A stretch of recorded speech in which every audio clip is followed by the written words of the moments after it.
having this weights, we are not getting the actual answers. We are not getting the correct options. That is why we need to adjust the weight function so that our model will be able to predict the outputs properly. So we are calculating the loss function. After calculating the loss function, we can calculate the derivative of the error, right? By calculating the derivative of the error, we can back propagate it. Back propagation is nothing but just do the update process, like just adding the derivative, which is a gradient, to the existing weights. By doing that, we are updating it, right? To speed up, to accelerate this process, because like we cannot do everything step by step, or else like actual trial and error process, right? That is why we need some kind of optimizers.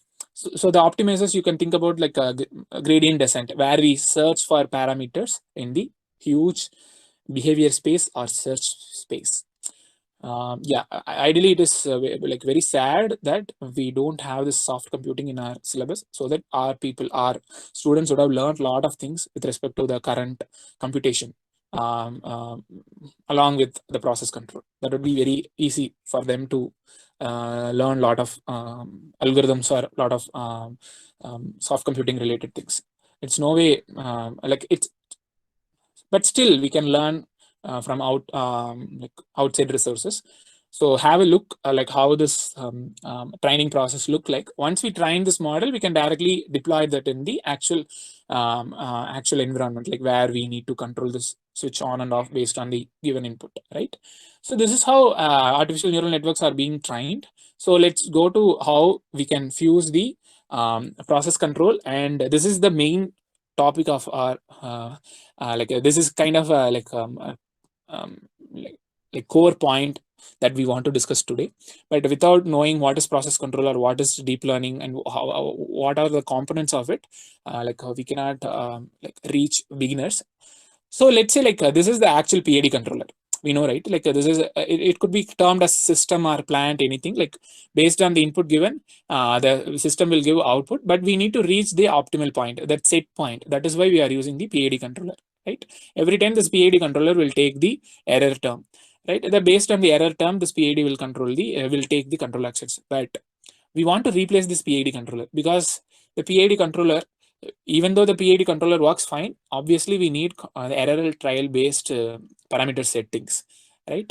And that's not and when we have a complex system, if we have SISO, which is single input single output system, or like a 2 input or 4 input 4 output system, it would be easy.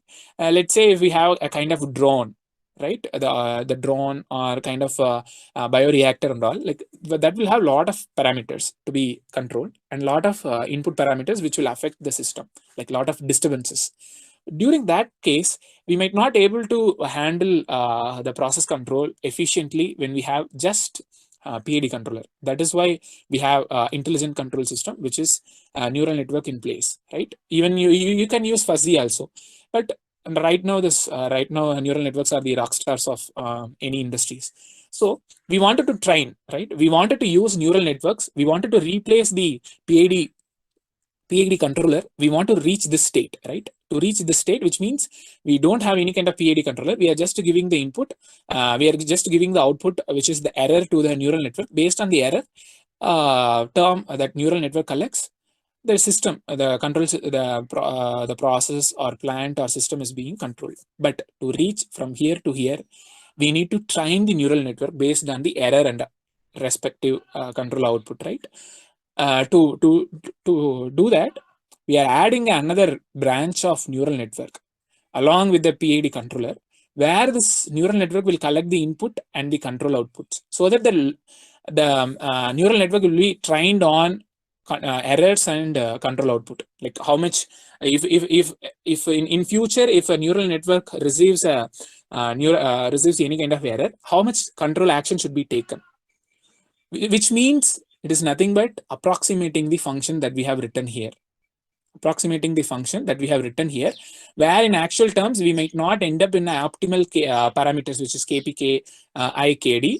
But by doing this neural networks, the approximation will be near enough to the actual one. That's why like we go for neural networks. It's simple. Along with the PID controller, we can take the neural network. It will continuously take the error as input and control action as an output. And we have the loss function here. Based on the loss function, this NN will be trained. Once we train the NN, which is a neural network, deep learning based neural network, we can utilize in the real term, right? In NN, which is a deep neural network itself, is acting as a PID controller. We no need to go for further controller tuning, a kind of online tuning or self-tuning, auto-tuning, those kind of classical techniques. We might not require to do that because neural network itself is taking care of it, right? You can ask, you can have a small doubt, which is what is the difference between neural network and deep learning? So neural network is the entity. The process in which we are doing the learning process is called as deep learning. The deep is denoted by the number of layers. When we have more number of layers, when we have like hundreds of layers, which means we are making making the neural network as much as intelligence enough to handle the problems, right? In such cases, in order to define that number of layers, in order to define that how complex is that model, or in order to define how deep, how depth is that layers, we use this term called deep learning. The deep learning can be used only for neural networks, which cannot be interchangeably used with machine learning, which involves with other algorithms like linear regression or RMAX, NORMAX. You would have studied or you would have seen in MATLAB system identification. NORMAX you would have seen, like non-linear autoregressive moving average with exogenous variable, something, right? That you would have seen that, but this is one for that is a normal machine learning method. Even that is a statistical method only. This one is a deep learning method which is involved with neural networks. So if I'm stopping here, if you have any doubts about how we can use, let's finish this thing also. Like when we use this neural network, we can possibly try to reduce the overshoot. Actually, the graph has changed, which means the graph is wrong. Ideally, this PID should come here and the deep learning should come here. While preparing that, this get changed. But if you can see this, when you see the system which is which is controlled by the neural network, we could see the lesser overshoot and also the lesser settling time, whereas it is comparatively higher than it is comparatively high in normal PID controller, right? It is not necessary to use only multi-layer perceptron. So we call this neural network architecture as multi-layer perceptron. Like this is in a perceptron when we have multiple layer like some 5 layers of hidden layer, or more than 5, or more than 2 itself is called as multi-layer perceptron. So we no need to use only multi-layer perceptron. We can use any kind of architectures like recurrent neural networks, or we can even use like convolutional neural network, or nowadays people are using transformers. So you can use any kind of neural networks in your future researches, right? It's just building block, nothing fancy in a different using nothing difficult in using different architecture, right? So this is how process control can be combined along with deep learning, whereas we can replace the PID control in order to get the optimal settling and optimal overshoots, right?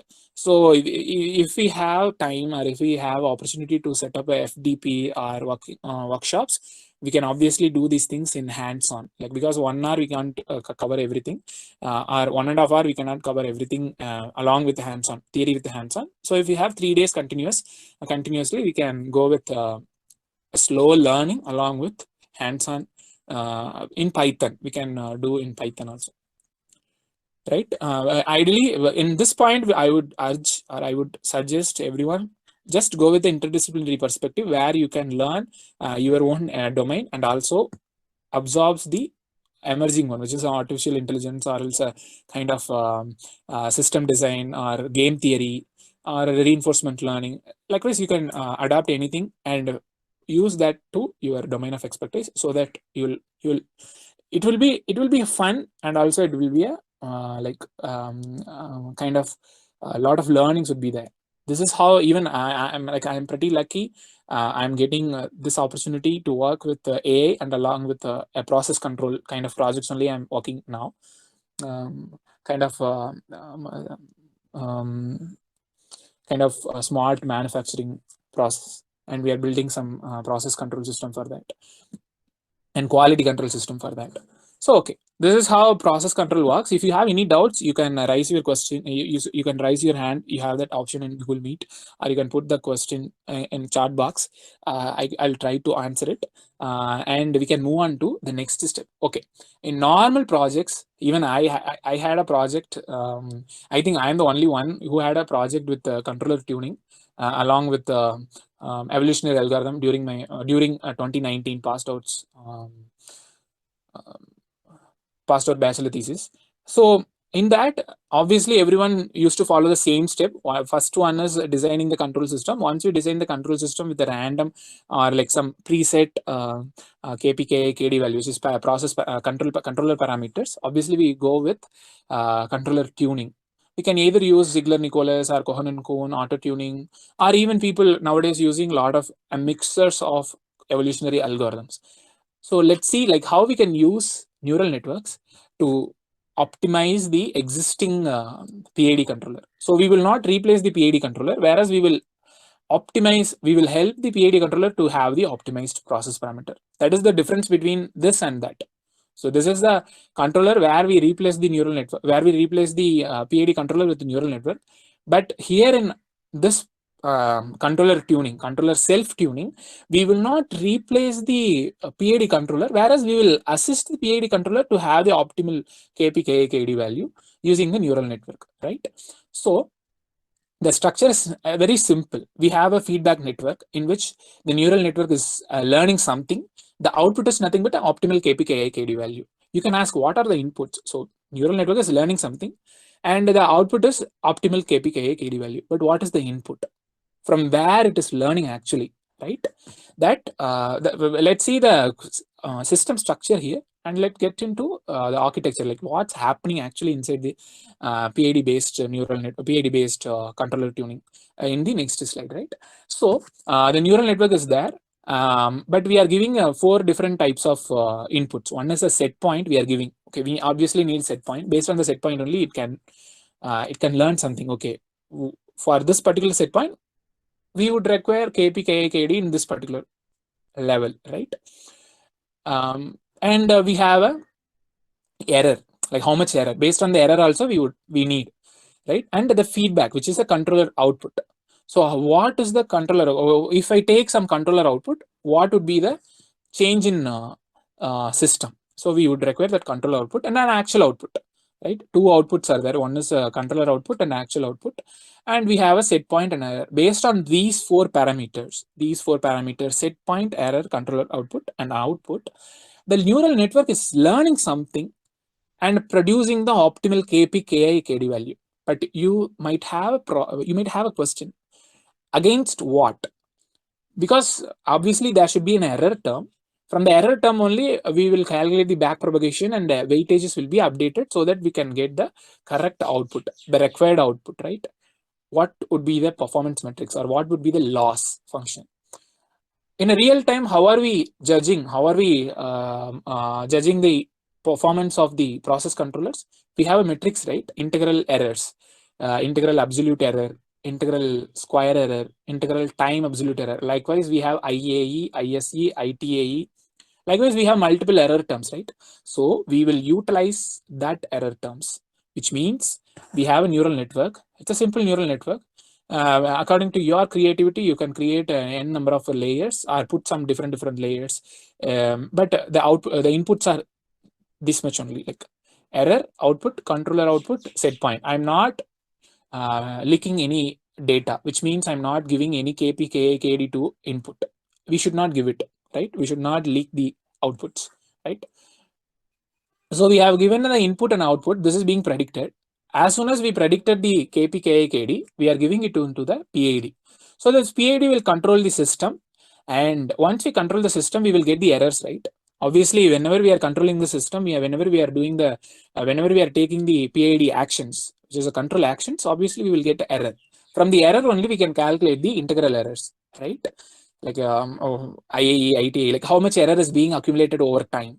So when I say integral, it is nothing but a accumulation of past values, right? So obviously we need to reduce it. That error has to be reduced. So we are taking this any one of the integral error as the primary component, which is the primary error function, by calculating the derivative of it, right? By calculating the derivative of it. So when I calculate the derivative, it obviously this dt value and integral will cancel it out, right? When I just do integration derivation on top of integration, both of them will cancel out. Just we will have the error, right? When we have an error, or sometimes we can have a square error, or sometimes we can have time multiplied error. Like it depends on us deciding what kind of error parameter, error function that we need to choose. Right? Once you have the error, we can back propagate them using the first order derivatives and adjusting all the weight parameters. Like we have 1, 2, 3, 4, 5, 4, 3, 8 plus 4, 12 weight parameters, and 12 means like it will have as many connections, right? One weight functions will have 4 weightages. One neuron will have 5, another neuron will have 5, based on number of connections a particular neuron possess, right? So those many weightage functions, weight values, weight parameter values has to be adjusted along with the bias parameters, right? So we are updating it until unless we are reaching out to the less or minimal integral error values. Once we reach the minimal integral values, obviously the Kp, Ka, Kd values are optimized. They are in optimal position, so that will give the better performance with respect to the control actions, right? This is how process control, this is how we can use the neural network to optimize the PID controller, right? You can the thing is very simple.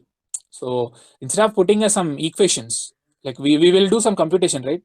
Let's forget this block, neural network block. Instead of that, we usually do like we usually do the classical curve, like a classical curve based derivation, right? From the oscillations, we will calculate the critical gain and critical period, and we can calculate the Zn based methods. Or else when you go for genetic algorithm, we will have the search space based on the genetic mutation. It will try to change the Kp, Kd value, but the objective is to for all of the processes, the objective is nothing but to reduce the integral errors, the final errors, right? The system could be anything. In our case, we have considered IAN and artificial neural networks as the system which will compute the optimal KPKID value. But in time, sometime if we want to do some research over, like most of the professors, like even most of the students might have heard about genetic algorithm or normal optimization algorithms, right? You can replace that based on your creativity. Creativity matters. What flavors should we add in our research, right? So this is how controller tuning, we can self-tuning, because we are not using the external formula, right? The system itself is tuning. We are not bringing some values outside and calculating in a computer and putting it back and testing it. You know, it's like an online or self in a same structure. It is being it's being done, right? You can see the cloud is nothing but a disturbances, because like we cannot expect the system to be ideal. There will be a lot of disturbances. The disturbances might caused by the time of the age of that particular system. For example, if you have very old system, the system might get lot of deviations, or else like based on the environment, atmosphere, we might get some atmospheric disturbances also. So everything has to be what's that taken into account. Okay, this is how self tuning of a PID controller tuning works using artificial neural network. I'm stopping here. We have only one topic. We have 2 topics remaining. I'm stopping here for 2 or 3 minutes. If you have any doubts, you can raise, you can ask, so that we can discuss it. Or if you have any doubts or any idea regarding putting some new research, or doing some new kind of building some new kind of architecture for control system, modern control system. Either it could be a deep learning based controller or deep learning based controller tuning, or the next one we will discuss, which is deep learning based system identification. Instead of just using a curve fitting or doing some statistical techniques, which is a linear regression, optimal, ordinary least square based one, or else some kind of linear models, we can use this black box model, which is a deep learning model to perform the system identification, to identify the system if we are working with a very weird and very complex system in which we don't have a transfer functions. Yeah, you can ask your questions. Kindly ask, kindly create a discussion, that an environment where we can discuss things.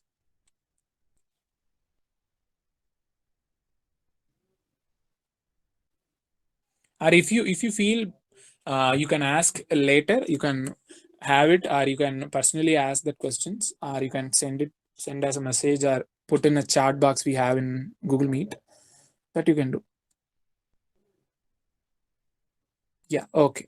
So cool. So this is how we can do self-tuning. It might be weird, like I am using a lot of like the same architecture everywhere. It's just because of giving making this content as much as easier to understand. If I put some random architecture, people might get worry, what is this very weird and very difficult to learn, difficult to get started, right? That is why respect, by considering beginners, by considering people, those who are yet to start learning these things, that's why I put very basic content. Once we have this kind of, once we have the opportunity to have the to conduct these sessions, that hands-on sessions or FDP or workshops, we can discuss a lot of papers also, like how they have implemented and what we can improve over there, or what we can create new things. Okay, let's move on to system identification, right? So usually, even if you could have seen in like MATLAB, because most of the research, most of the control engineers are ICE or process control engineers use MATLABs only.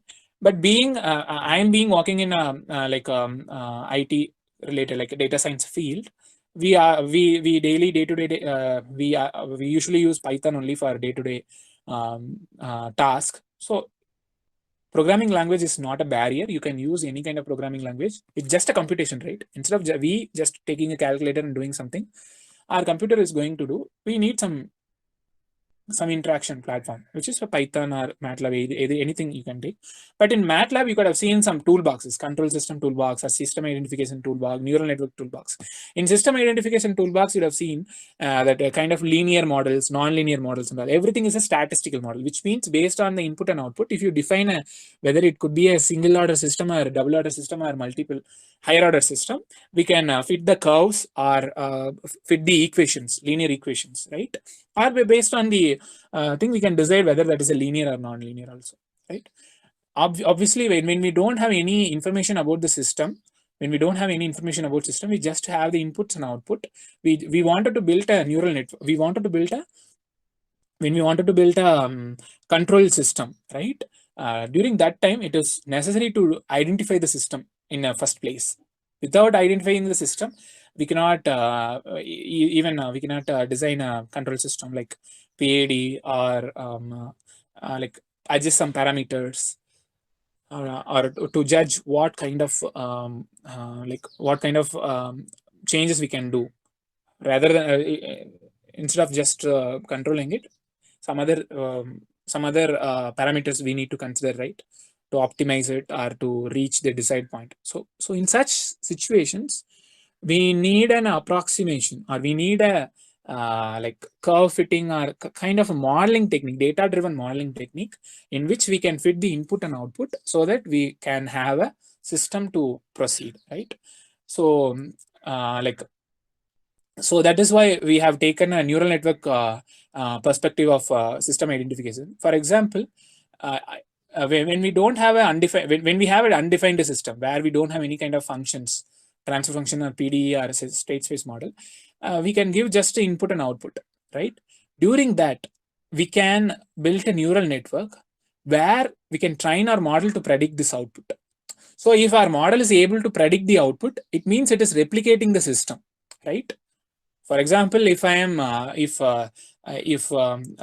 the input is 1 and 1 and the output is 2, if someone is given with this input 1 and 1, the output is 2, obviously based on this mathematical knowledge he will fit the he will create a function a plus b, which means just add the inputs. The same way, to replicate the system, we are building a neural network based model in which we will continuously train the historic data from this input and the output. We will make the model to predict some output, and from the predicted output, we will compare the output, which means the actual output from the system and the predicted output from the neural network to calculate the error. Once we have the error between the actual output and the predicted output, we can try to optimize it, which means we can try to do the backpropagation in order to minimize that augment the summation of errors. Right? When we do the backpropagation, obviously the error term or the error term will be reduced, and the performance or the characteristics of the neural network will be improved. Whereas we can replicate, the neural network is nothing but a digital twin of the system, existing system. So I'm using the new term called digital twin. Actually, I should not use the term here, but just wanted to introduce digital twin is nothing but replicating a real-time system in a computation-based system. For example, if you are running a chemical factory, you want to do some simulations or you want to do some changes over the machines. In order to changing it in a real time and testing it, you can do a simulation where you can actually actually seeing a real-time environment, actually feeling that real-time environment. The word itself, digital twin, making the real-time system in terms of a virtual digital. The same way, we are creating the actual, we have the actual system, which could be a distillation column or anything. From the sensors, we are collecting the inputs. From the sensor measurements, we are building the model in which it will replicate the actual system. Once we replicate the actual systems, once we have the neural network which is actually replicating the system, we can consider that as a that too for designing the control systems. Instead of worrying about, okay, we don't have transfer function, what do we need to do? We don't have some other linear regression, like PDEs to derive the state space models, so that we can create some LQR or Kalman filter based estimator. So we don't need to worry about it. We have sensors. Also, we have a neural network, so we can build a system and we can identify the system. So during my project and all, I just use the curve fitting, where I don't have a actual model for the because I couldn't build the actual system for the gas turbine. Maybe my lack of knowledge during that time. I just take the output of the system and curve fit it up and create the first order with a dead time system, which is like first order system. On top of that first order system, I built PID controller and kind of other control PID controller tunings using some evolutionary algorithms and neural network algorithms, right?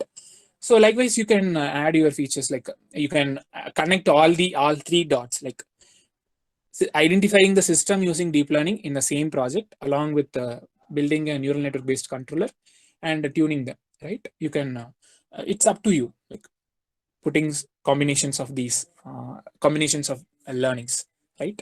So, okay, let's see what is inside this neural network. Sorry, yeah, this is a system. The system could be like a M cross N system, like multiple input, multiple output, right? We have taken 4 inputs, but only 2 outputs, right? Likewise, normal systems, like nowadays, people are building a lot of intelligent systems around the mechanical or electromechanical things, not chemical, not only for chemical processes. They are doing it for electromechanical processes like drones, small UAV, like unmanned vehicles, underwater vehicles and all. Like they need a control system over there, right? Based on the inputs.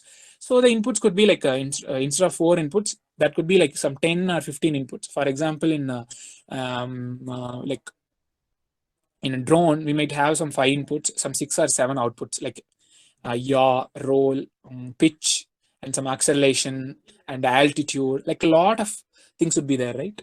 So to do that, it would be easier in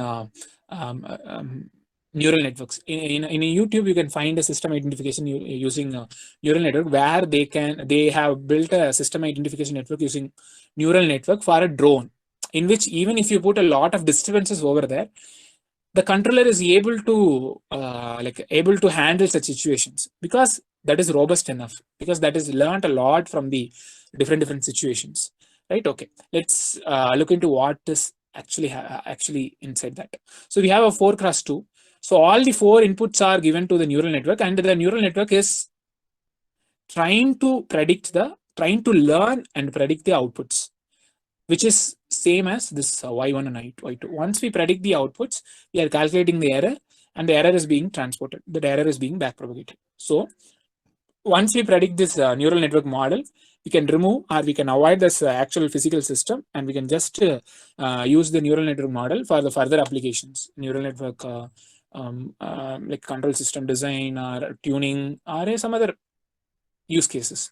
Even sometimes if you are using the system as a cascade of another system, like when you have when you have a big plant, bioreactor plant, one particular mixer or one particular CSTR might be a one system, whereas that another bioreactor or kind of some cylinder or any kind of like heat exchanger could be another kind of system, right? When we have every systems in cascade, it could be useful for us to accelerate the control system design part when we don't have the actual when we are not able to derive the actual systems using the empirical models. But nowadays people are fusing two things, as in like fusing a PDEs along with the neural networks.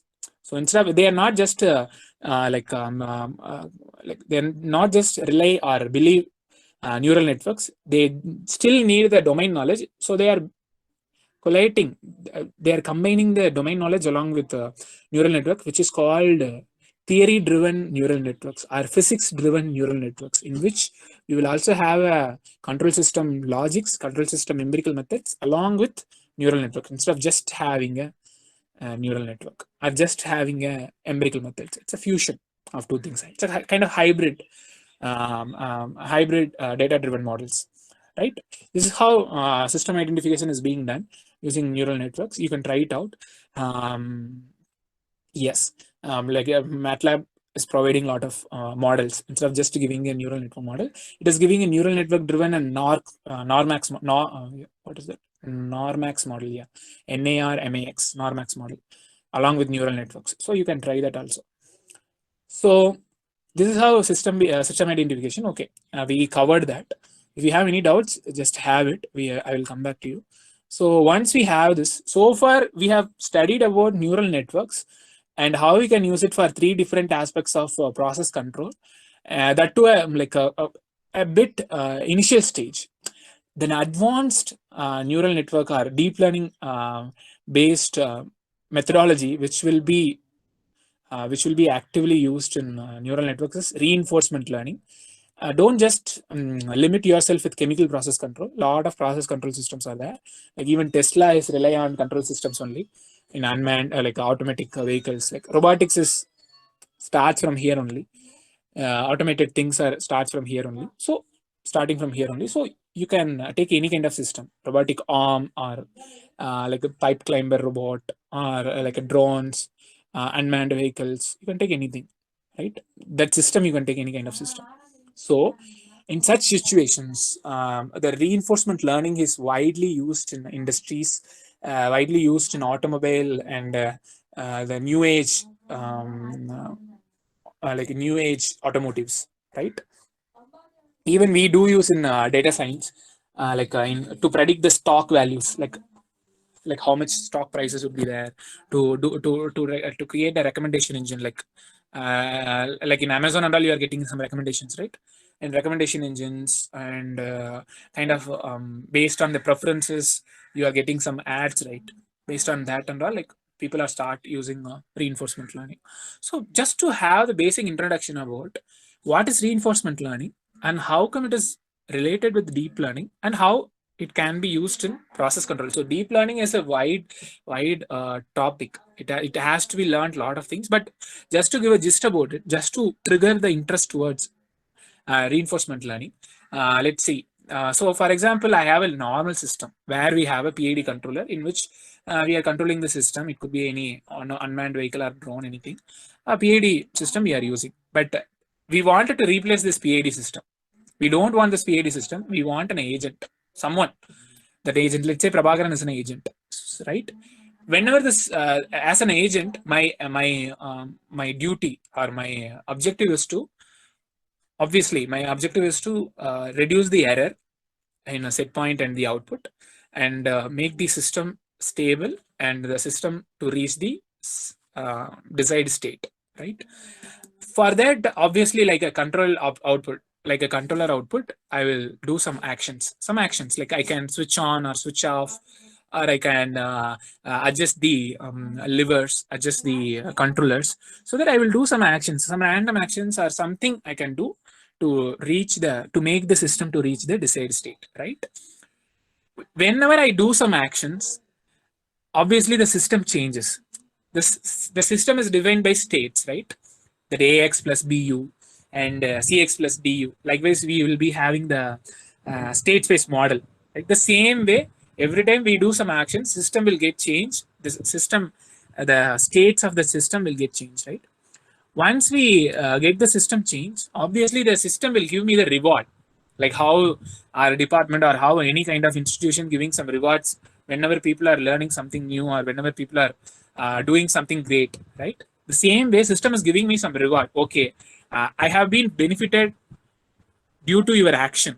The system have been benefited due to the action done by me, which is like I might have increased some wall, like a control wall value or some input parameter value, so that system reached good state. So system get its desired state and it is giving me some reward, right?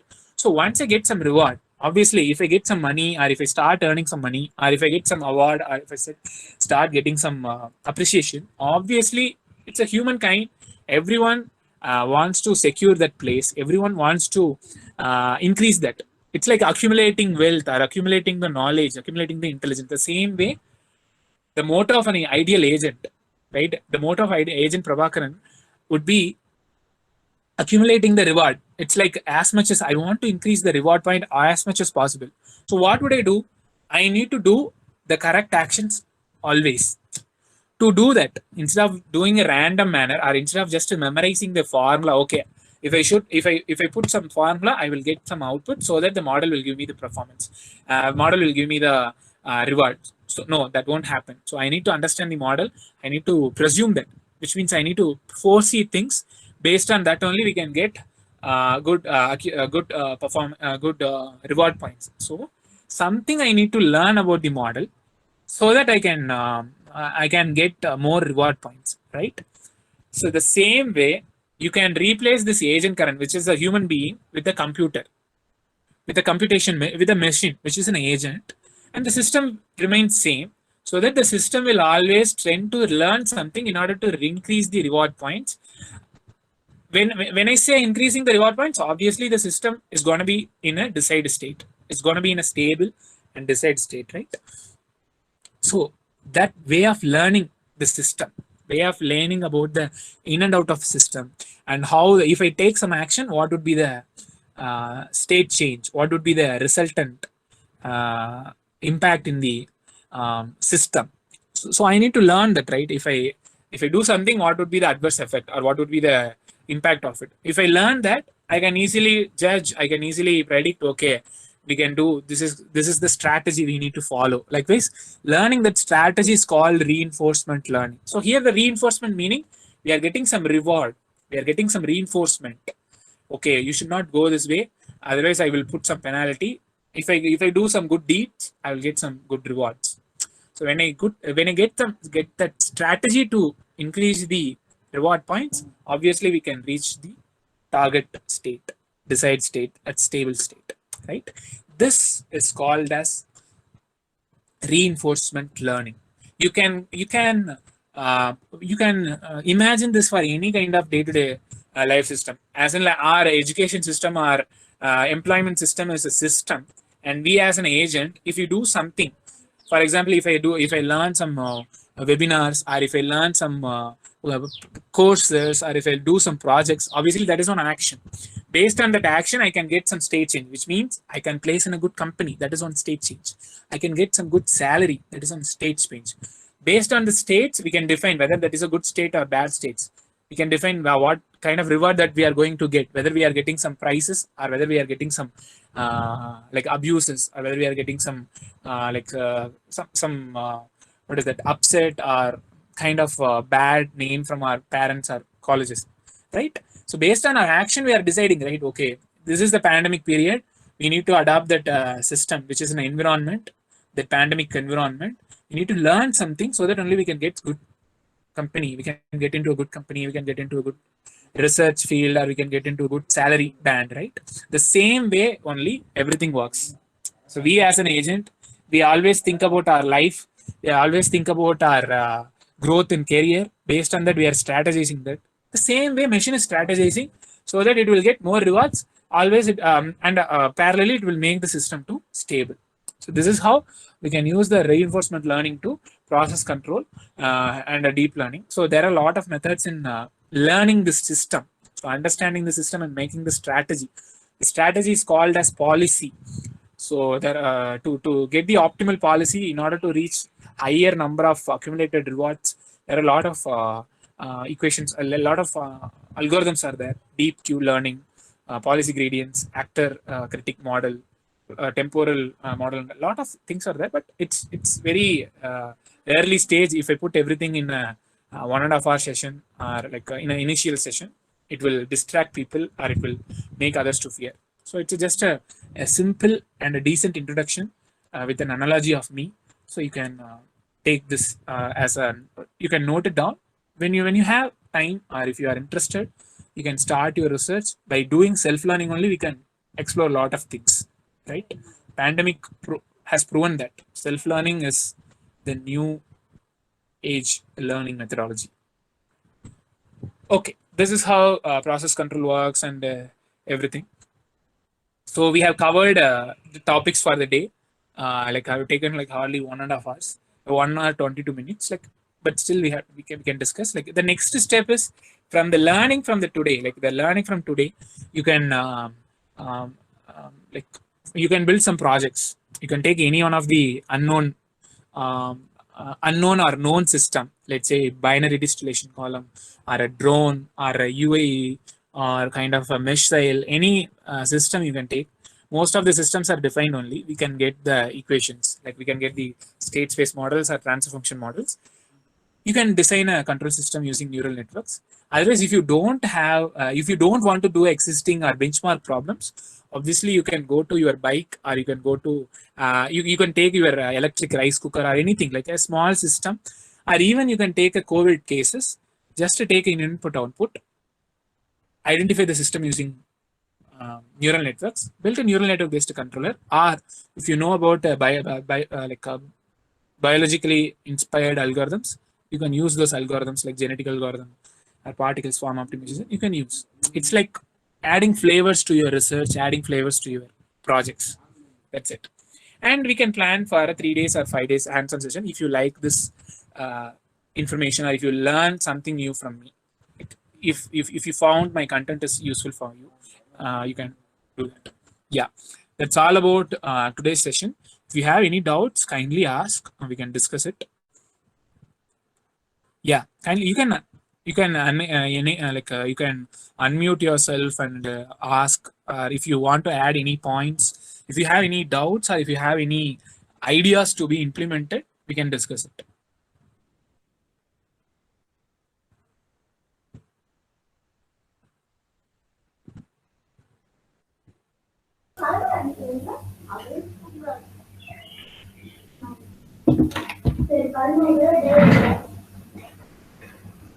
Prabhakar?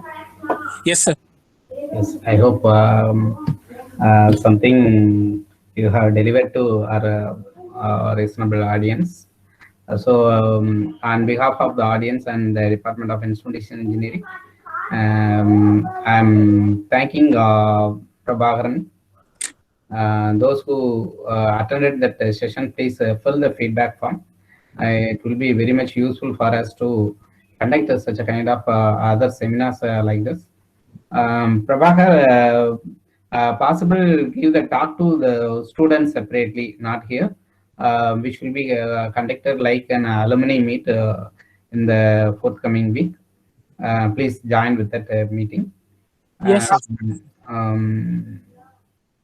Okay, sir. Thank you, Prabhakar. Thank you, audience. Thank you, sir. Thank you, everyone. Thank you for Professor Head and faculty members of Department of ICE giving me the opportunity. And thank you to participants. I hope like I have given like good amount of like content on deep learning for process control. If you have any doubts, you can reach out to me. If you have any questions, if you have any ideas, kindly message. Okay, Prabhakar. Thank you. Thank you all. Thank you, friends. Thank you, my dear students and friends. Thank